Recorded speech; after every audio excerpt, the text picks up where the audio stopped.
Ando is not going to love this. Liverpool versus Newcastle, Saturday the 31st of January, 8 o'clock kickoff at Anfield. No surprise, it's always a television match. There's the Isak factor. Look, he hasn't been fit, but this game's still a couple of months away.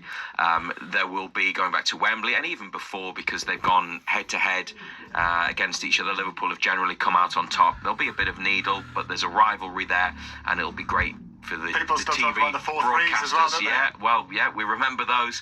So Liverpool, Newcastle, no surprises on TV, but a bit annoying, I think, for the travelling fans that it's on the Saturday night. Full fixture list is available on the BBC Sport website. And I don't mind Saturday night fixtures, Rob. I don't know about you. A lot of people aren't that keen on them. John Anderson certainly isn't. But 8 o'clock on a Saturday night, should there be football played then? Yeah, I think, I love playing under the lights for me. It just added that little bit of just that extra sort of feeling, that extra atmosphere. And on a Saturday night, it gives people good preparation time if you go into the game. So I suppose it depends on which way you look at it. But I think that game there is, it's a fantastic game. And at Newcastle, Liverpool, they just seem to be, even in recent times compared to the classic 4-3s, they've been standout fixtures. And two very good teams that play attacking football. So there's always going to be goals and drama. And, ironically, I thought Newcastle were exceptional in the first game of the season, or the second game of the season. The first home game, wasn't it? Even despite being down to 10 men. So, I think sort of got each other's cards marked a little bit, and with the final and that game, it's a bit of rivalry there. And the exact stuff as well. Then it comes to another level, doesn't it? Yeah, indeed. Let's talk about keepers, Razor. Just to remind us, Nick Pope, he's going to be okay to play, we think, this weekend. Yeah, when we spoke to Eddie Howe on Tuesday at the Newcastle United Foundation dinner, one of the questions we asked was about the injuries, and Nick Pope suffered concussion at Brentford.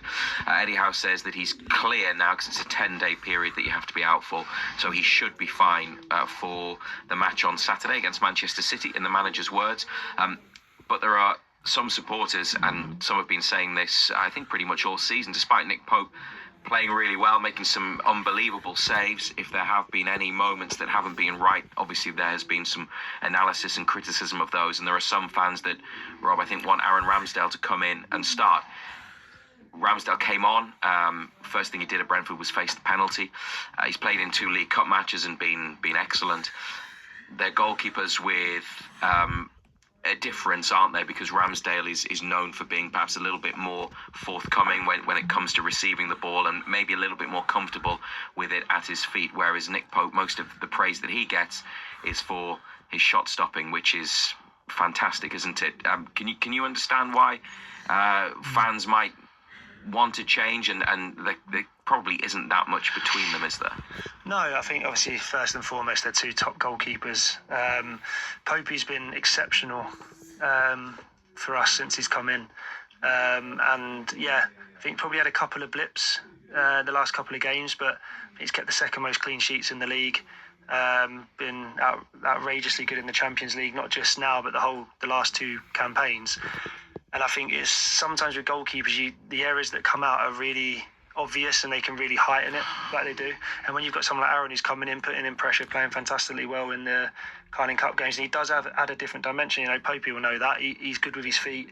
He can recycle the ball, and it gives us a different dimension. However, for me, in terms of where the team's at the moment, I'd want my best goalkeeper in goal. And when I mean that, I don't mean that Aaron is better than Popey or Popey's better than Aaron. I mean that Nick Pope is in form. He's played consistently.